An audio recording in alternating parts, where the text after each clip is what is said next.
In 2006, a man was paralyzed in a car crash before he was due to go on a date with his girlfriend.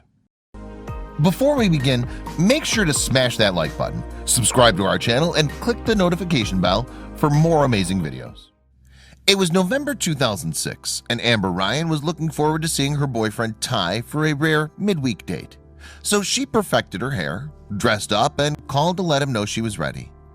But Ty wasn't the one who answered the phone, and the person on the other end had some terrible news. Amber from Westphalia, Texas, lived her life like any other typical high school girl. She went to classes and, early in 2006, had started dating a boy who lived close by, called Ty Ryan. Amber and Ty were crazy for each other. However, they weren't rushing into things and mostly reserved their meetings for the weekends. But the couple decided to make an exception one Thursday evening, 4 months into their relationship.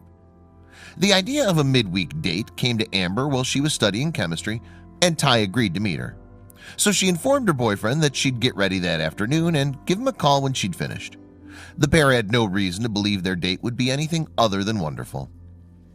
In a post on the website Love What Matters, Amber describes how her afternoon progressed. There it was, Thursday, November 2nd, 2006, she said. I remember exactly what I had on that day, how I fixed my hair, and exactly how excited I was to see my sweet boyfriend Ty for our evening together. But Amber got a surprise when she called Ty that fateful day. Indeed, it wasn't he who answered the phone, which left his girlfriend confused. When Ty's phone was answered at 4:16 p.m., I knew that it was not his voice, she recounted. Amber asked who she was talking to, and the answer only deepened the mystery. She recalled how the person on the other end identified himself as the assistant principal of Ty's school. Furthermore, he had some worrying news. I just came upon a car accident on my way home, Amber quoted the teacher as saying. It's Ty and he's not good. Can you come here?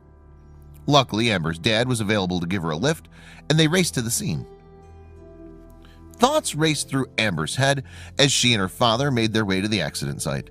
And then another thought occurred. She'd have to inform Ty's parents about what happened. I'd only known them for 4 months, Amber continued, and now I had to call them and say that their 17-year-old son is not good. Regardless, she made the call and later came across the chaos on the road. We pulled up to the scene and I jumped out as fast as my dad could stop the truck, Amber wrote. 1 vehicle accident, 2 ambulances, multiple fire trucks and police cars, 1 helicopter. I repeat, 1 helicopter. It really was not good. After some searching, Ty's distraught girlfriend spotted him surrounded by medics. He was lying on the ground and a pile of ants were sinking their jaws into him, but he had bigger worries. The paramedics were asking Ty to move his legs and feet. He couldn't. No movement, Amber said. Amber told Love What Matters that as soon as Ty saw his girlfriend, he met her gaze. He was even conscious enough to greet her while the first responders assessed his injuries. The paramedics were asking Ty to move his legs and feet, Amber recalled. He couldn't. No movement. At this point, Amber was overcome with worry for her boyfriend. She confirmed Ty's identification with police, but she couldn't take her eyes away from what the first responders were doing with her sweetheart. Amber watched the paramedics fit Ty with a neck brace and whisk him off into an air ambulance. Her mind swirled further with unanswered questions as she left to follow him to the hospital. And she wasn't the only one fearing for the young man's life either. Ty's parents joined Amber in the hospital waiting room. We're all desperate for answers, Amber recalled in her Love What Matters post. Does he have a pulse? A heartbeat? Is he alive? Meanwhile, the doctors worked hard to determine how injured the patient was. Hours later, specialists called the families in for a meeting to discuss Ty's condition. The young man was alive, but he had an incomplete spinal cord injury as a result of his accident. He's now hooked up to countless wires, tubes, and a halo attached to his head, Amber continued. In fact, the authorities also identified the cause of Ty's accident. Something was wrong with his truck. One of his tires had a loose lug nut, and the wheel detached from the vehicle completely. It led to Ty's crash and his current condition.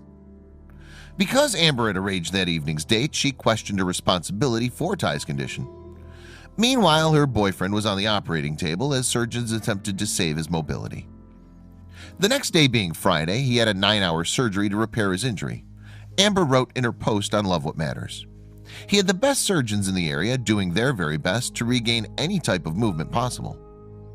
Ty had 1 plate, 2 rods, and 14 screws placed, Amber continued. The surgery went as planned, and we were just praying for the best. He remained sedated through the weekend to allow his body to rest and heal a little. While she waited for news on Ty, Amber returned to school. The stress on the young girl, who was just 16 at the time, must have been immense. Fortunately, she didn't have to wait long for an update. Ty wanted to see her on Monday when he regained consciousness. My heart had never been so happy, Amber wrote. Wait, is this really what it feels like to be in love with someone? I made it to his ICU unit and locked eyes with him. He was smiling while I could not control my tears. Amber continued, his face and hair still had dirt mixed with some dried blood on it, and he'd not brushed his teeth in 4 days, but I kissed him anyway. It was in that moment that I truly knew I loved him and was really in love with him. It took 2 more weeks before Ty was released from the ICU, but his recovery was far from over. Indeed, Amber's boyfriend remained in inpatient care for around 6 weeks. Yet, despite his injuries, Ty didn't let his studies slip and continued high school education from the hospital. Throughout Ty's ordeal, Amber continued their weekend reunions. Without fail, we spent every moment together that we could, no matter the distance. She added, as the years went on, we learned more about living Ty's new normal in a wheelchair. There was still no movement or feeling below his chest. Amber added, he now does not use the restroom the same as you and I. He has to take routine medicine, and he now needs help with getting in and out of cars.